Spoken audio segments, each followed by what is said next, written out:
काँग्रेस प्रांताध्यक्षांनी काही प्रमुखांना नागपूरला जाऊन त्या ठिकाणी शांतता प्रस्थापित करण्याच्या संदर्भामध्ये जनतेला हे आव्हान करावं आणि या ठिकाणी 4-5 दिवसापासून सातत्यानं काँग्रेसचे नेते प्रांताध्यक्ष लक्ष ठेवून आहेत की या ठिकाणच्या काय घटना घडल्या, कशा पद्धतीनं आणि त्याबद्दलची सुद्धा माहिती त्यांच्याकडे आहेत, आमच्या सर्वांकडे आहे. पण प्रत्यक्षपणे जाऊन आपण नागपूरला त्या ठिकाणी शांतता प्रस्थापित करण्याच्या दृष्टिकोनातून सर्वांना तसं आव्हान करावं आणि या ठिकाणी खरी जे आज शासन म्हणत आहे की ज्यामध्ये कट आहे तर शासनावर एक सोयी जातं की शासनाने शोधून काढण्याचा आतापर्यंत का प्रयत्न केला.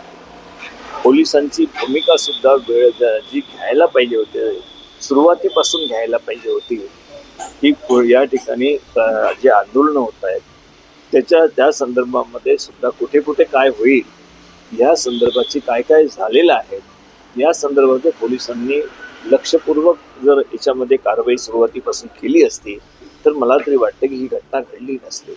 म्हणून शासनाचं हे फेलीवर आहे असं माझं स्पष्ट मत आहे की शेवटी जे घटना घडत आहेत त्यामध्ये कुठेतरी त्याला पार्श्वभूमी असेल. घटना घडेपर्यंत आपण का थांबलात, तिचे का तुमचा पोस्ट गेला, का तुम्हाला आतमध्ये काय होणार हे माहिती तुम्ही मिळवली नाही. तो पूर्णपणे शासन म्हणून फेलिबल झालेला आहे त्या सगळ्या घटनेमध्ये. आणि नागपूरसारखं शांत शहर संपूर्ण अशांत करून ठेवलेलं आहे. तर 300 वर्षामध्ये आपण सगळं प्रेसच्या माध्यमातून आम्हाला कळतं की 300 वर्षापासून कधी अशी घटना घडली नाही. आणि अशी घटना घडणं हे संपूर्ण राज्याच्याच नाही देशाच्या दृष्टिकोनात सुद्धा दुर्दैव आहे की मुख्य स्थानी असलेले नागपूर, इतकं शांत असलेलं नागपूर अशांत कसं झालं. आणि याच्यामध्ये कोणी कुठलंही राजकारण करण्यापेक्षा सगळ्याच धर्मातील लोकांना हे आव्हान केलं पाहिजे की आपण शांतता ठेवा. आणि काही लोक याच्यामध्ये जे गुन्हेगार असतील ते सुरुवातीपासून त्या सगळ्या गुन्हेगारावर योग्य ती कारवाई सुद्धा झाली पाहिजे.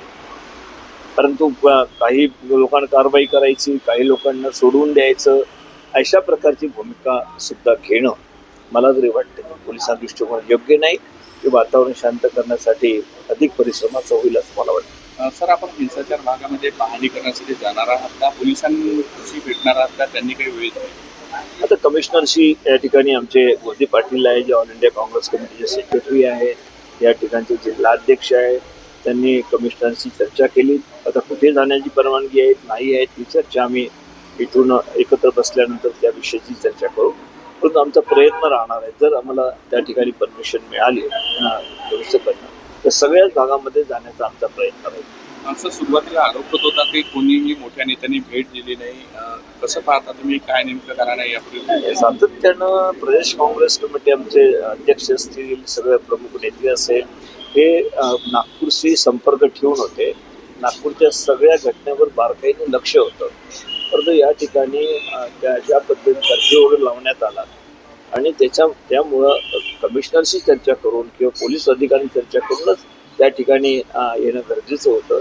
आणि त्या संदर्भातली चर्चा आमच्या इथले जे प्रमुख नेते आहेत ते सातत्यानं पोलीस डिपार्टमेंटशी करत होते. त्यांच्याकडनं ज्यावेळेलाही असं वातावरण होईल की आपण जाऊन लोकांना विचारू शकतो, पाहणी करू शकतो, त्यावेळेला निश्चितच आपण त्या ठिकाणी गेलं पाहिजे ही भूमिका होती. परंतु आज प्रांताध्यक्षांनी सांगितलं आहे की जाऊन शांतता प्रस्थापित करण्याच्या दृष्टिकोनातून प्रयत्न करा. सर, आज आपल्याला जाण्याची परवानगी मिळेल असं वाटतं की काय? नाही, आता वाटते की नाही त्यांना द्यायची आहे का नाही हा महत्त्वाचा भाग आहे. त्यांना जाऊ द्यायचं आहे की हा महत्त्वाचा भाग. आम्ही आलेलो आहोत, आम्ही लोकांना भेटण्याकरता आलेलो आहोत. किती वेळ लागला तर आम्ही भेटू, पण त्यांनी त्या संदर्भाची परवानगी दिली पाहिजे. आणि त्या ठिकाणी परवानगी जर त्यांनी दिली तर आम्ही सगळ्या ठिकाणी जाऊ.